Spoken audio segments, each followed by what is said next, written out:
Hello everyone. Today I'm talking about how to recognize if trauma is affecting our Reiki practice.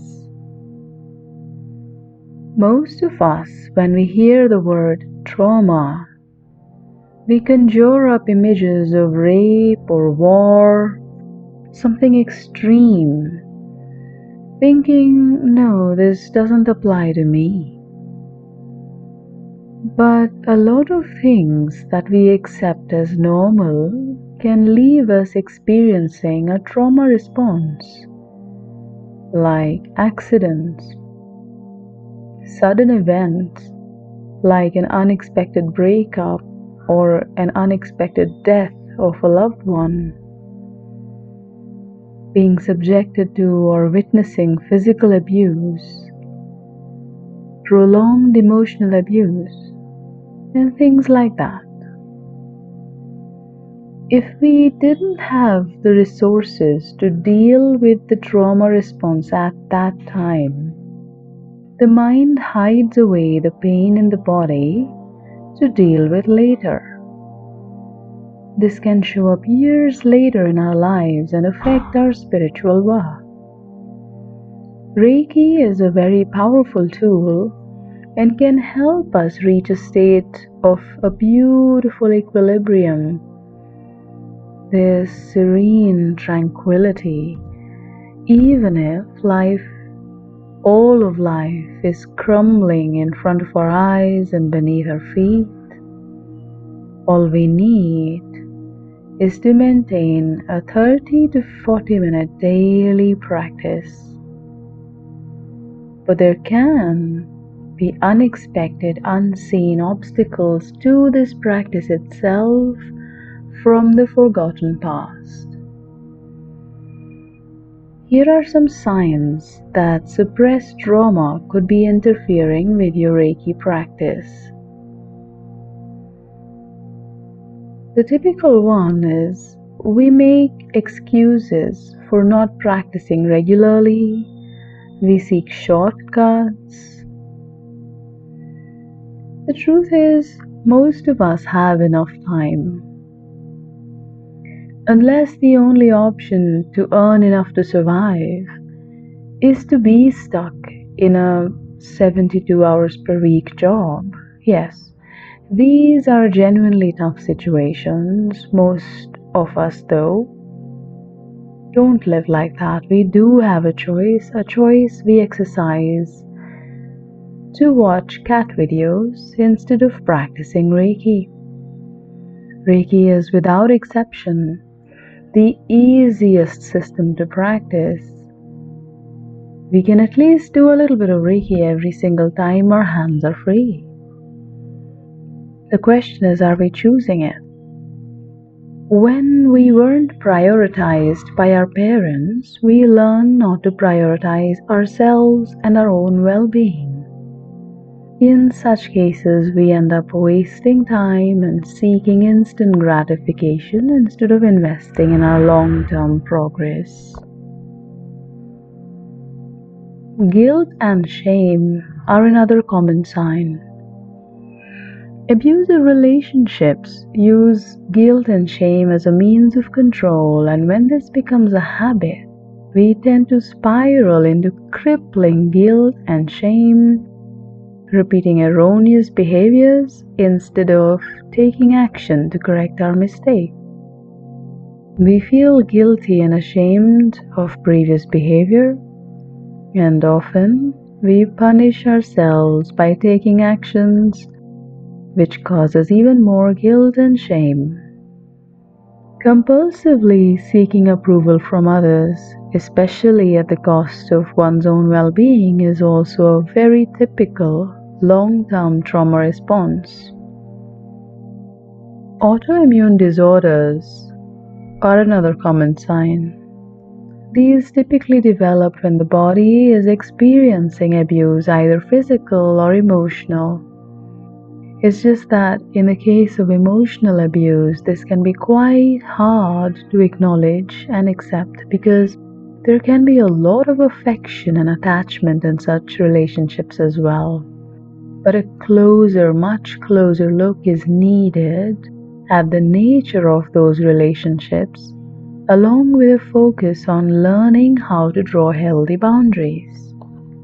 Another thing we need to take a closer look at is disease.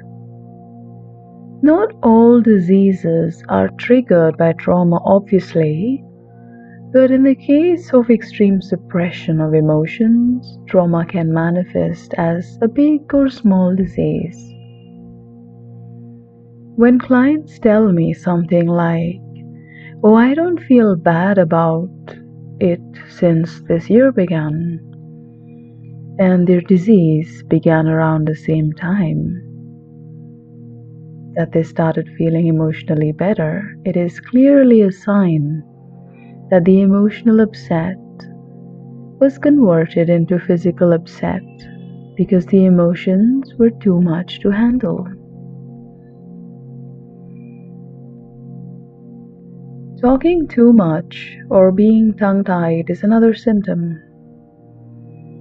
If there is unresolved trauma, even if it's decades old, silence is often unbearable because it starts to bring up memories on a subconscious level, of course, but memories that are uncomfortable. So the person often does not have a clue, it's just a feeling that they cannot relax into. So such people can end up talking too much, completely oblivious to the disinterest of the listener.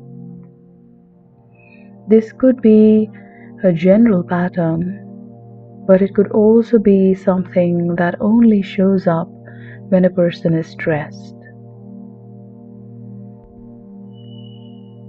Others are terrified of being noticed, especially if remaining invisible was the key to avoiding the traumatic experience. So being in any situation where they get a lot of attention can feel intimidating and unsafe. The same way as talking too much. If there is a milder trauma response, then this can also happen only in select stressful situations where the subconscious memory is being triggered. Another common symptom is the inability to pay attention or participate in life. Energetically speaking, the root chakra gets damaged during a severe trauma or as a result of prolonged stress, usually thanks to an emotionally abusive relationship. When this happens, one can space out a lot and paying attention becomes very hard. Reading more than a few lines at a time is sometimes very difficult, and maintaining a disciplined life is impossible. Procrastination is rampant. If there is neglect-related trauma, the sacral can be damaged, which leads to eating disorders, emotional eating, and addictions, either to things or to people. If one's power was quashed by abusive parenting or a very overpowering dominating spouse, it damages the solar plexus, which can affect the overall energy levels. It can affect the capacity to develop ambition and also lead to becoming a pushover, power issues basically. So what can we do if we have identified that we have issues with trauma? Unresolved trauma can cause many reactions, and in the list above, I've actually skipped the obvious ones like depression, anxiety, or panic attacks, being dysfunctional, trust issues, addictions, repetitive nightmares of being in danger. Because in these situations, people are typically already aware that they have a problem and help is needed. We have lived in a relatively difficult world. And a lot of abuse is normalized because everyone does it or is going through it. Reiki self-healing alone also helps to heal a lot of unresolved trauma. But if the above aspects ring true for you, getting sessions can also speed up the process of your healing and spiritual growth. There is no denying the value of an empathetic listener who is dedicated to being there for you.